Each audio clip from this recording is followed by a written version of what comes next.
네, 오늘은 우리 대법원이 일본 전범 기업들의 강제 동원 책임을 인정하고 피해자에 배상하라는 판결을 내린 지 꼭 1년이 되는 날입니다.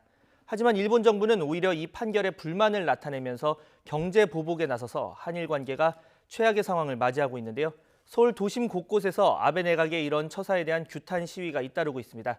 현장 나가 있는 취재기자 연결합니다. 김다연 기자. 네, 옛 일본 대사관 부근에 나와 있습니다. 네, 오늘이 수요일이니까 이 옛 일본 대사관 앞 수요 집회 현장인 것 같은데 날씨가 꽤 쌀쌀한데도 참가자가 많이 모인 것 같습니다. 현장 분위기 어떻습니까?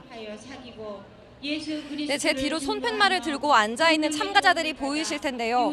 우리는 사죄를 원한다 등 일본의 배상과 반성을 촉구하며 직접 쓴 문구들을 볼 수 있었습니다. 교복을 입은 중학생부터 초등학생까지 참가자 200여 명이 평화의소녀상 부근을 가득 메우고 있는데요. 이곳 옛 일본 대사관 앞에선 제1411차 정기 수요 집회가 열리고 있습니다. 오늘 집회에선 위안부 피해자들에 대한 진정한 사과를 촉구하면서 일본 전범 기업의 배상 거부나 일본 정부의 수출 규제 등을 규탄하는 여러 발언이 나올 거로 보입니다. 또 이곳에서 300m가량 떨어진 지금의 일본 대사관 앞에선 1인 시위가 진행되고 있는데요. 참가자들은 강제동원 사죄 배상하라, 가해자 사죄 없는 합의 배상은 피해자에겐 모욕이다 등의 메시지를 전하고 있습니다. 1인 시위는 지난 7월 일본의 보복성 수출 규제 조치가 내려진 뒤 시작됐습니다. 앞서 말씀하신 것처럼 오늘은 일제 강제동원 배상 판결이 나온 지 꼭 1년이 되는 날입니다. 강제동원 피해자들이 일본 기업을 상대로 소송을 제기한 건 지난 2005년입니다.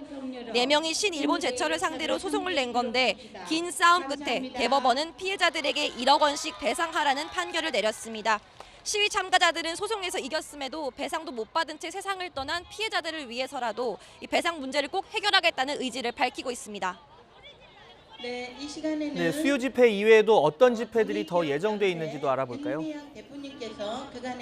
네, 잠시 뒤 오후 2시 반부터는 지금의 일본 대사관 앞에서 서울 서대문구 시민단체로 구성된 아베 규탄 서대문 행동이 기자회견을 열 예정입니다. 서대문 행동은 지난 8월 서대문 형무소 앞에 현수막을 내걸고 이른바 노 아베 거리로 만들었던 단체인데요. 오늘 일본의 식민지배와 경제 보복에 대한 사죄를 요구하면서 서대문 주민 500여 명의 뜻이 담긴 엽서를 일본 대사관에 전달할 예정입니다. 비슷한 시각 민주사회를 위한 변호사 모임도 일본 정부와 기업의 인권 침해와 강제 동원 실태 등을 국제사회에 고발하기 위한 서명운동에 나서겠다는 기자회견을 열 예정입니다.